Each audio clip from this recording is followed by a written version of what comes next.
Chapter 8. The afternoon's council meeting was even less satisfactory than John Mandrake had feared. It took place in the Hall of Statues at Westminster, a rectangular room built of pink-gray stone, with soaring medieval vaulting high above and thickly layered Persian rugs covering the flagstones. In a dozen niches along the walls stood life-size statues of the great magicians of the past. There at the end, austere and forbidding, was Gladstone. Opposite him, flamboyant in a frock coat, his deadly rival Disraeli. All the succeeding prime ministers were featured, together with other notables.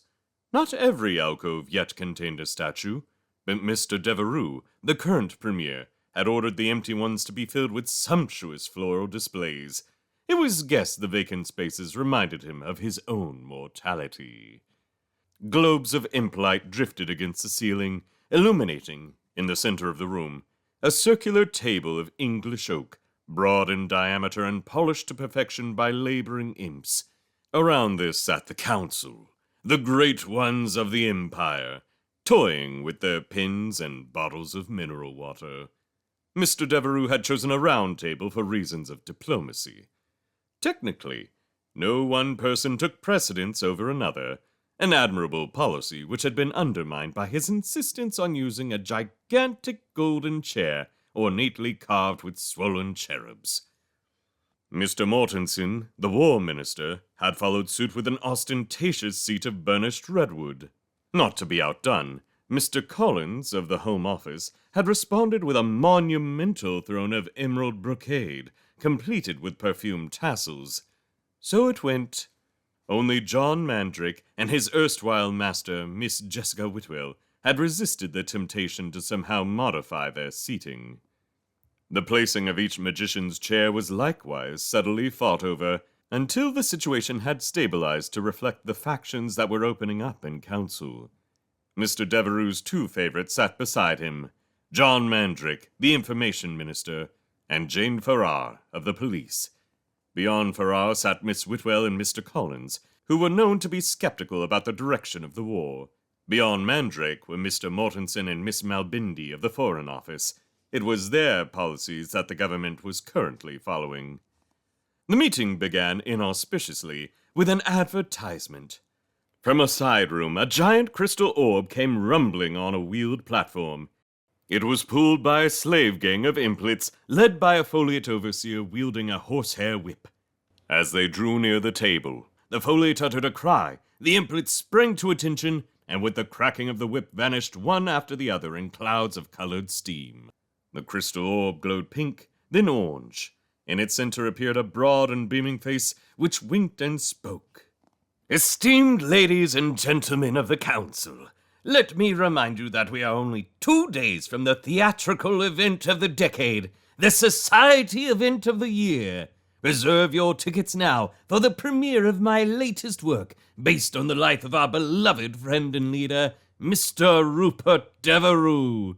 Get ready to laugh, cry, tap your feet, and sing along to the choruses of From Wapping to Westminster, a political odyssey. Bring your partners, bring your friends, and don't forget your handkerchiefs. I, Quentin Makepeace, promise you all a sensational night." The face faded. The orb went dark. The assembled ministers coughed and shuffled in their seats. "Dear God," someone whispered. "It's a musical." Mr. Devereux beamed around at them. "Quentin's sweet gesture is a mite unnecessary," he said. "I'm sure you all already have your tickets." So they had. They had little option. The day's business commenced.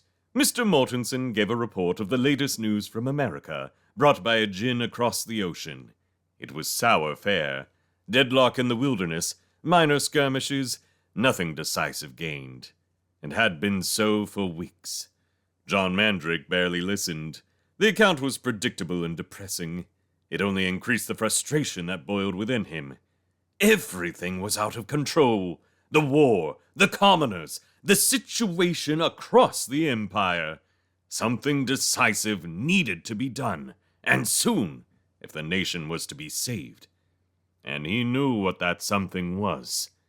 The Staff of Gladstone, a weapon of incredible power, lay useless in the vaults below that very chamber, begging to be brought out by anyone with the talent to use it. If wielded effectively, it would destroy the rebels, cow Britain's enemies, send the commoners scampering back to work. But it needed a magician of the strongest level to command it, and Devereux was not that man. Hence, out of fear for his own position, he kept it safely locked away.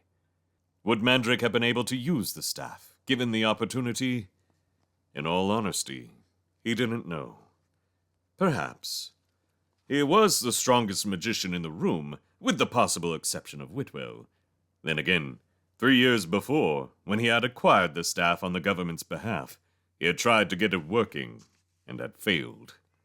That knowledge, that frustrated ambition mixed with self-doubt, contributed to the listlessness which had lately come over him. Day to day, his job was futile. He was surrounded by squabbling fools, unable to improve the situation. The only glimmer of hope came from the hunt for the traitor Hopkins. Perhaps there he could make a breakthrough, achieve something tangible for once. Well, he would have to see what Bartimaeus found. Mortensen droned on. Overcome by boredom, Mandrake made desultory notes on his pad. He sipped his water. He appraised his fellow council members one by one. First, the Prime Minister, his hair streaked with gray, his face puffy and blotched with the strain of war. A heaviness hung about him. He seemed tentative and quavering in speech. Only when discussing theater would a trace of his old animation return, the infectious charisma that had so inspired Mandrake as a boy. At other times, he was dangerously vindictive. Not long before, Mr. Collins' predecessor in the Home Office, a woman named Hocknett, had spoken out against his policy. 6 Horlers had come for her that evening. Such events troubled Mandrake.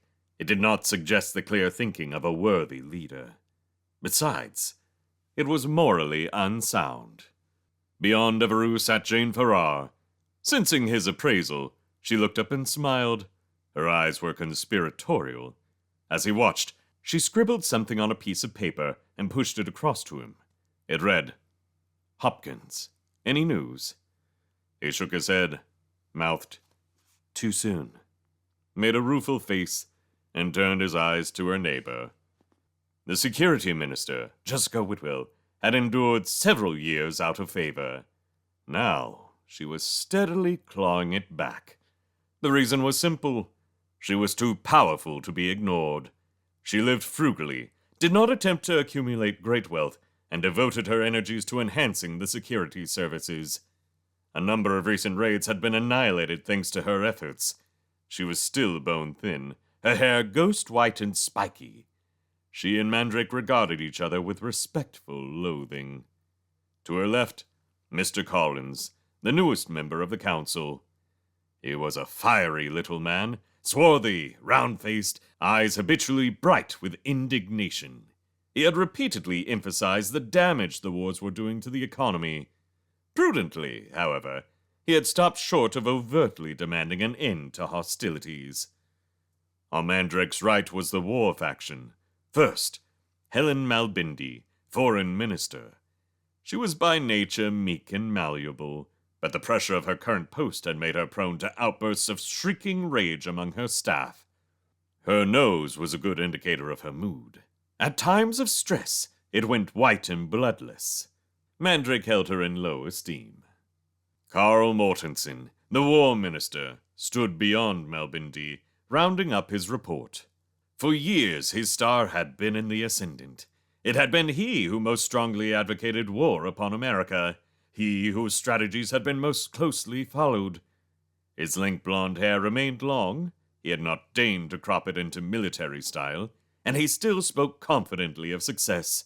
Nevertheless, his nails were bitten to the quick, and the other council members watched him with the steady eyes of vultures. "I remind you all that we must remain committed," he said. It is a crucial time. The rebels are running ragged. By contrast, we have barely tested our resources. We could maintain our presence there for at least another year." In his golden chair, Mr. Devereux ran a finger across a cherub's rump. He spoke softly. "A further year would not see you in this room, Carl." He smiled up under hooded lids. "Unless you were incorporated into some ornament." Mr. Collins tittered. Miss Farrar smiled icily. Mandrake inspected his pin top. Mr. Mortensen had blanched, but held the Prime Minister's gaze. "We will not need a year, of course. I use the term for illustration only." "A year, 6 months, 6 weeks. It is all one." Miss Whitwell was speaking angrily. "In the meantime, our enemies across the world have taken advantage of us. There is talk of rebellion everywhere. The Empire is in ferment." Mortensen made a face. "You overstate this." Devereux sighed. "What is your report, Jessica?" She bowed stiffly. "Thank you, Rupert. Only last night, 3 separate attacks occurred on our own soil. My men destroyed a Dutch raiding party off the Norfolk coast, while Collins' gen had to repel an air attack over Southampton. We assume they were Spanish demons, do we not, Bruce?" Mr. Collins nodded. "They wore yellow and orange tabards, decorated with the arms of Aragon. They sent infernos raining down upon the city center." "Meanwhile, another band of demons savaged a section of Kent," Miss Whitwell continued. "I believe Mr. Mandrake dealt with that." She sniffed. "I did," John Mandrake said blandly. "The enemy force was destroyed, but we have no evidence where they came from." "A pity." Whitwell's thin white fingers tapped a rhythm on the table. "Even so, the problem is clear. This is a European-wide phenomenon, and our main forces are not on hand to crush it." Mr. Devereux nodded wearily. Indeed, indeed. Does anyone else fancy a sweetmeat at this moment?" He looked around. "No? Then I shall venture one alone." He coughed. A tall gray shadow stepped from nowhere round his chair, and with spectral fingers laid a golden tray before him. It was piled high with yellow pies and pasties. The shadow withdrew. Devereux selected a glazed donut. "Ah, excellent. Jane, pray, give us the police's perspective on the domestic situation." Miss Farrar adopted a languid pose that nevertheless displayed her figure to fine advantage. "Frankly, it is troubling. Not only do we have these raids, which are hard to deal with, but there is the matter of commoner disruption. More and more people are seemingly resistant to magical attacks. They see through illusions, observe our spies. Inspired by their example, strikes and demonstrations have been held. I regard this as potentially more important even than the war." The Prime Minister wiped fragments of sugar from his mouth. Jane, we must not get distracted. Commoners can be dealt with in due time. They are restless because of the war." He looked meaningfully at Mr. Mortensen. Miss Farrar inclined her head. A strand of hair fell attractively across her face. "It is your decision, of course, sir." Mr. Devereux slapped a hand against his thigh. "It certainly is. And I decide that we shall now have a little break. Coffee and sweetmeats all around." The shadow returned. With varying degrees of reluctance, the ministers accepted their refreshments. Mandrake slouched over his cup, looking at Jane Farrar again.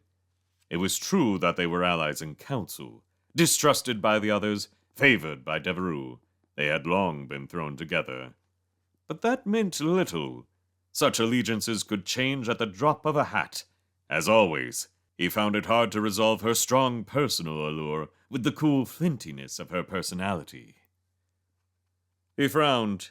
It was a curious fact that, despite his self-control, Despite his belief in the virtues of magician's rule, viewing someone like Farrar close up made him feel, deep down, uncertain, hesitant, clouded by unease. Still, she was very beautiful. When it came down to it, of course, all the council made him feel uneasy. It had taken all his inner steel to maintain his status in their company. They each radiated ambition, strength, cleverness, and guile. None of them ever acted against their own interests. To survive, he had done the same. Well, perhaps this was the natural way. Had he ever met anyone who had acted otherwise? Unbidden, the face of Kitty Jones came into his mind. Ridiculous. A traitor. Violent. Tempestuous. Untamed. He made a doodle on his pad. A face with long dark hair. Ridiculous. Anyway, the girl was dead. He crossed it out hurriedly. And further back, long, long ago now, there had been his art tutor, too, Miss Lutyens. Funny, he could no longer clearly recall her face. "Didn't you hear me, John?" That was Devereux, speaking almost in his ear. He felt little flakes of sugar donut being blown against his cheek. "We are discussing our position in Europe. I was requesting your opinion." Mandrake sat up. "Sorry, sir. My agents tell me there is discontent as far afield as Italy. There have been riots in Rome, I understand. But it is not my area." Gaunt, severe, stick-thin, the security minister, Jessica Whitwell, spoke. "But it is mine. Italy, France, Spain, the Low Countries, everywhere it is the same. Our troops are at an all-time low. What is the result? Dissent, riot, rebellion. All Europe is erupting. Every last malcontent under the sun is preparing to strike at us. We will be fighting in a dozen countries before the month is out." "This is no time for exaggeration, Jessica." Mr. Mortenson's eyes were steely. "Exaggeration!"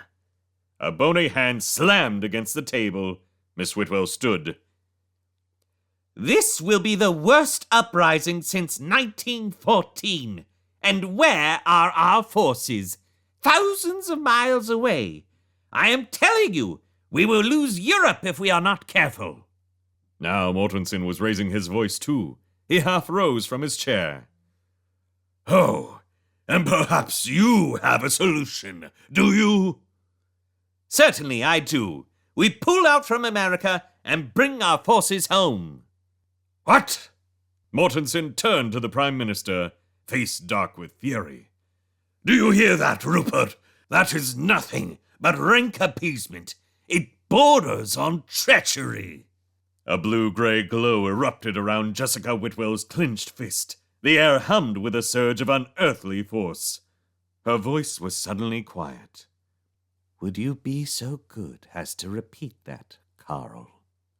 The War Minister remained rigid, fingers locked around the armrest of his redwood chair, eyes flicking to and fro. At last he sank back into a position of furious repose.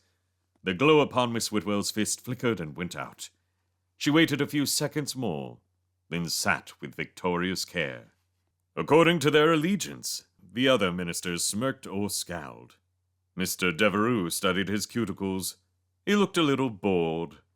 John Mandrake stood up.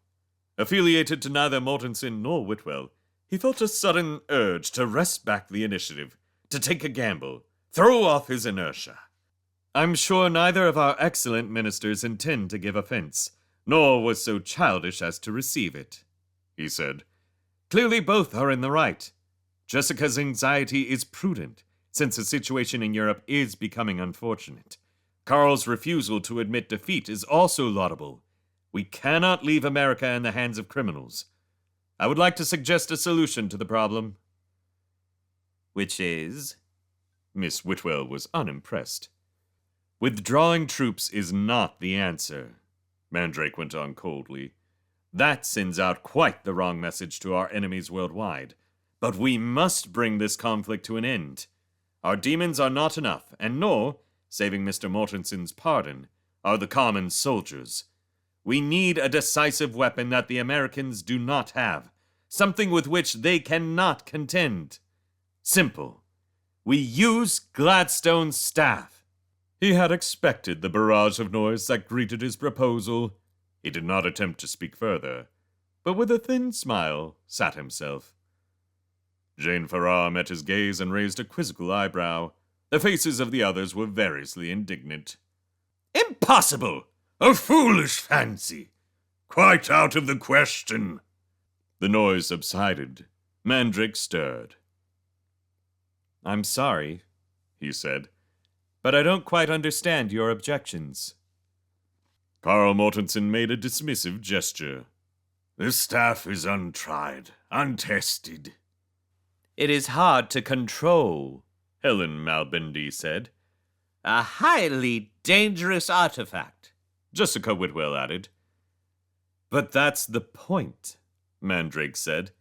"With the staff, Gladstone conquered Europe. It will do the same to Boston easily enough. Our friends in Paris and Rome will hear about it and duck down behind their parapets again. Problem solved. Once it's crossed the ocean, the whole thing would take no more than a week. Why keep the staff under lock and key when it's the solution to our difficulties?"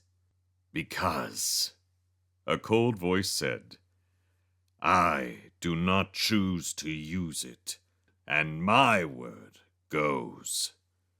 Mandrake turned to face the Prime Minister, who had swiveled in his chair and drawn himself upright. Devereux's face had become hard and lined, the flabbiness less obvious. The eyes were dull, opaque. "You may perhaps have received a memo this morning, Mandrake," he said. "The staff and other items have been removed to the room of treasures in this very building. They are surrounded by a range of high-level magical safeguards. They will not be used. Do you understand?" Mandrake hesitated. He thought of standing his ground. Then he remembered the fate of Miss Hocknett. "Of course, sir," he began. "But I must ask why—" "Must! You must do nothing!" The face was suddenly twisted, contorted, the eyes wild and staring. "You will know your place and not seek to destabilize this council with your inane theories. Now be silent and think before you speak again. And be careful, lest I suspect you of having an agenda of your own." The Prime Minister turned away. "Mortensen, bring out the maps. Give us a firmer update on our position. I understand we have pinned the rebels in an area of marshland." "That was a little rash," Jane Farrar whispered as she walked with Mandrake in the corridor an hour later. "Whoever has the staff holds true power. Devereux's frightened of what that person will do to him." Mandrake nodded sullenly. The depression he had briefly shaken off had speedily returned. "I know, but someone's got to make the case openly and clearly. The country's falling into chaos. I wouldn't be surprised if half the council aren't planning something. Concentrate on the plot we do know about. Anything yet on Jenkins?" "Not yet, but it won't be long. My best Jenny's on the case."